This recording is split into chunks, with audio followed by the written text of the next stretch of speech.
choreographer Carl Jones take us with them on a journey into this youthful subculture of Memphis. Tonight, in the first part of their series, they introduce us to these young people who have left the mainstream to be part of an alternative lifestyle, and they ask them the question, who are you?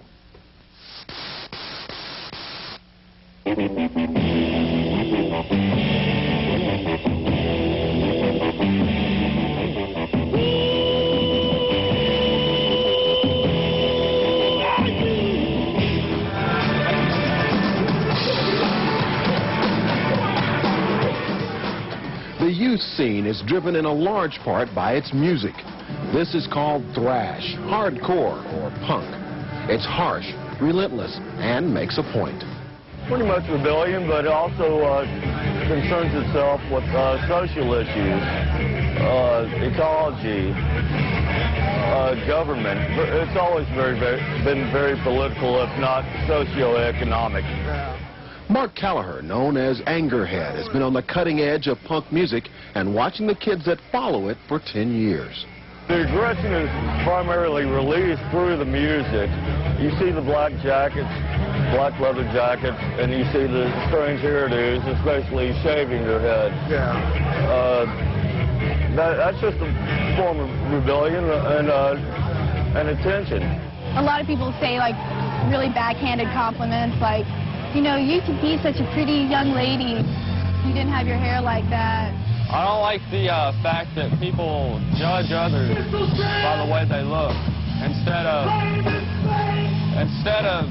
looking inside someone. The point, I believe, is to enlighten people to brotherhood and love and peace, you know. And I know that sounds like a bunch of hippie stuff, you know, and everything, but in a way it is. And our parents, we learned a lot of this from our parents who were hippies coming up in the 60s and the 70s.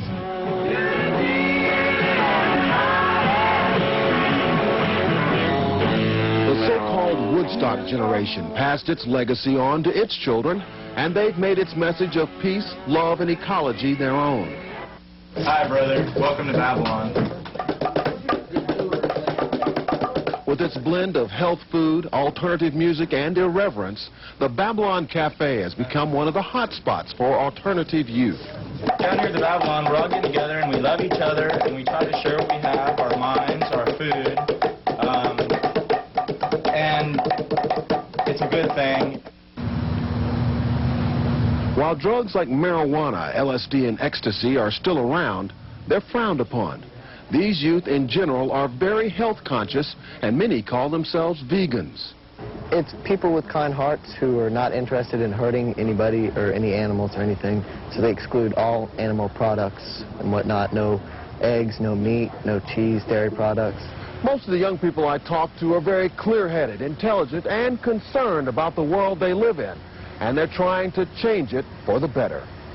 Greeley Kyle, Action News 5. Tomorrow night in part 2 of Who Are You, Greeley and Carl take a look at why some of these youth choose their alternative paths. Carl Jones find out why some teens go to extremes in clothing and music. This is part 2 of their series entitled Who Are You?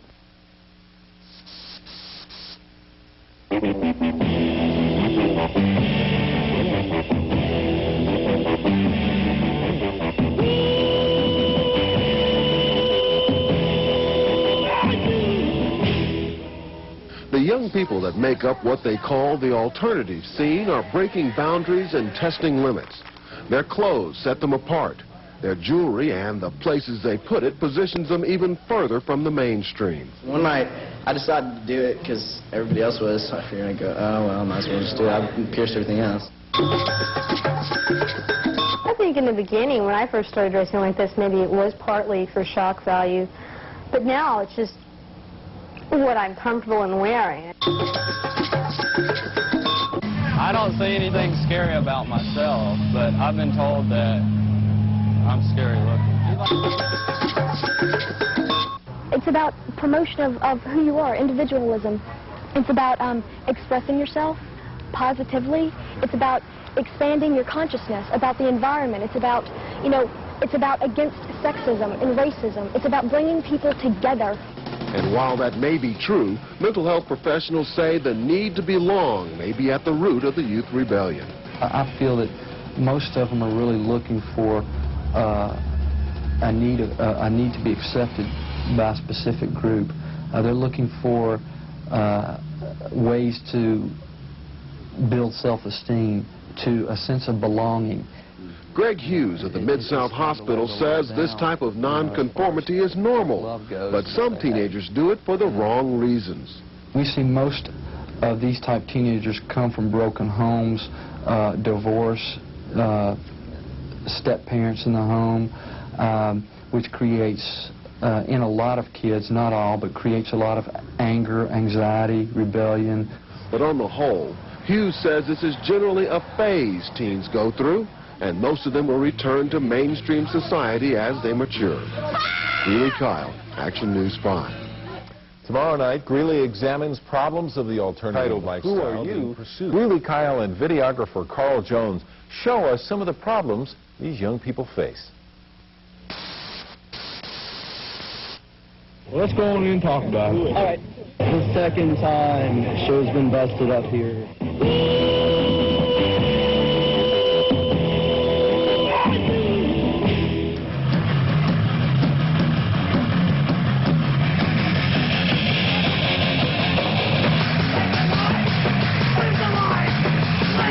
The raucous sound of the alternative or punk generation has been known to turn people off, and it even shut down a recent festival. The police are here, and they say that we're a little too loud. We've been getting complaints, and we have to shut it down. They're going to issue us a citation. Many alternative young people have adopted a vegetarian lifestyle, but some have become militant, defacing area businesses that deal in meat. Brent Shrewsbury is a vegan. His group refuses to eat meat or animal products, but he's quite passive in his belief, not trying to force his views on others. He says the violence comes from a vegan subgroup known as the hardliners. And I agree with their beliefs. It's just I don't agree with the violence that they promote. The nonconformist look the generation has adopted can cause problems with parents as well.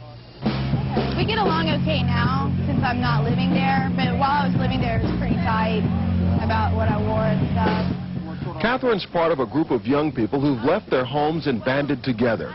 Buddy Douglas is familiar with their situation. I know one household, there's 9 kids living in the house.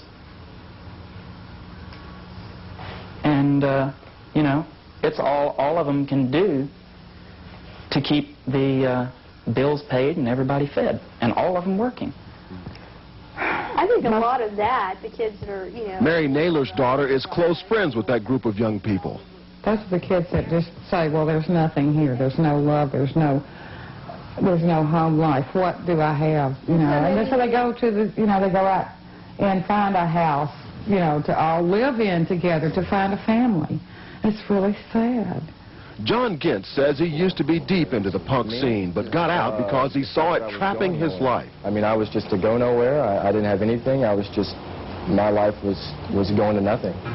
And that's where I see a lot of my old friends now. I mean, friends I've known for over 5 years who haven't changed since the first day I met them. Most observers believe young people involved in the alternative scene will someday come back to the mainstream, having learned a lot about life, its problems, and how to cope while conforming. Greeley Kyle, Action News 5. Tomorrow night, Greeley explores how the alternative lifestyle affects teenagers' relationships with their parents. Yeah, I did the same thing to my parents. I think most people are afraid of what they don't understand.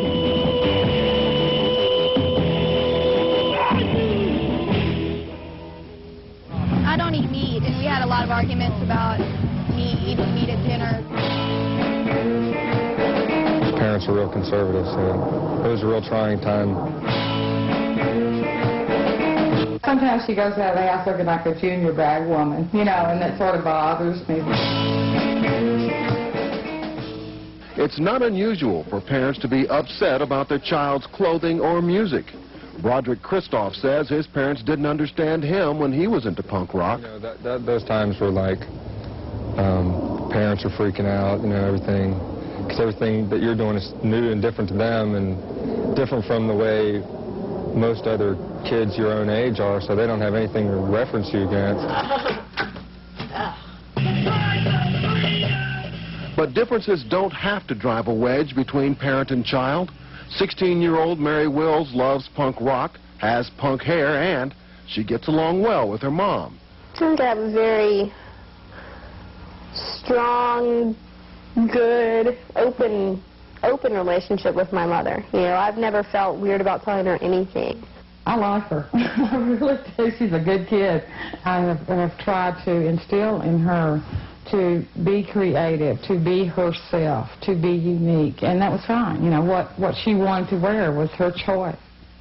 Mary Naylor understands. As a young adult, she annoyed her parents by wearing trendy clothing, very similar to what her daughter wears today. She will go up to the attic sometimes and get my old 60s clothes and wear them, which is great. Ms. Naylor has this advice for parents. I would say sit down and talk to your children. Find out what they're really thinking and not just what they want you to hear. The worst thing that you can do is like have a super tight grip as a parent. I think you have to sort of, I mean, you have to keep some sort of control, but then you have to give them, you know, a little bit more, you know, a little of their own freedom too. And then from that we go to the American cold weather. Buddy Douglas owns a clothing shop frequented by area youth. He says parents should cut to the root of what the alternative scene is all about. I think it's, as I said, a thing of boredom. Boredom. I really do. Because out of all the hundreds of kids I know, that's basically what I see in them. They're bored to death. Adults, counselors, and those involved in the alternative scene say parents' interest and involvement in their children's lives could help keep some teens out of trouble. Greeley Kyle, Action News 5. Who Are You? Greeley Kyle and photographer Carl Jones look to the future of these young people.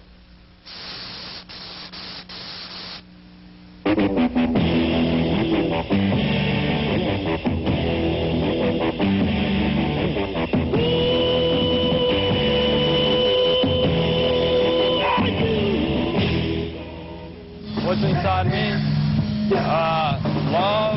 Love for humankind, for animals, peace. I want to be a writer. I want to go to graduate school. I enjoy really meeting people and conversation. I enjoy communication. What does the future hold for the people we've met this week? Are they going to continue living outside the mainstream of society? Most of those involved don't think so. Tim McCrary is part owner of the Babylon Cafe and knows many of the people involved in the counterculture. Most of them will end up back in the mainstream just because that happens. I mean, that's your generation, the majority of the people that were supposedly, because I wasn't around, I don't know, but most of the people that were supposedly so out of the system in the 60s are back in it again. Broderick Christoff agrees. 3 years ago, he was heavily into the punk scene with a mohawk and an attitude. Now, the responsibilities of college, a job, and living on his own have settled him down. I miss those days of being at the Antenna Club and slam dancing and getting all bruised up and stuff. That was fun. Yeah. And, but, you know, it's just, you have to grow up and you have to leave that stuff behind. I just wanted something that was going to answer my question. A few years ago, Andy Kempora was seeking his answers in punk rock, drugs, and the occult. It was just like I ran into a brick wall, and it was like, what are you going to do about Jesus? Andy has now left the alternative lifestyle and is deeply involved in his church.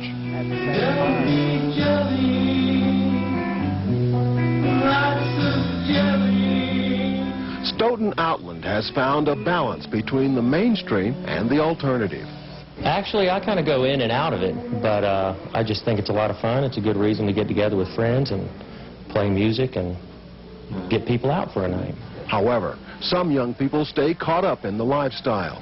It's because they've got nothing else going for them. They have no life. They have no future. If they had an education, they'd be putting it to work, and they're just standing at a standstill. The teenage years are a time of change and self-discovery, of testing limits and seeking independence. Mental health counselors say this time of rebellion is normal, a phase most teens work through then go on to lead productive lives. Greeley Kyle, Action News 5. Observers of the youth culture say the average stay in the alternative scene is about 3 years. By that time, the person usually grows out of it because of the pressures of finding and holding a job in the real world.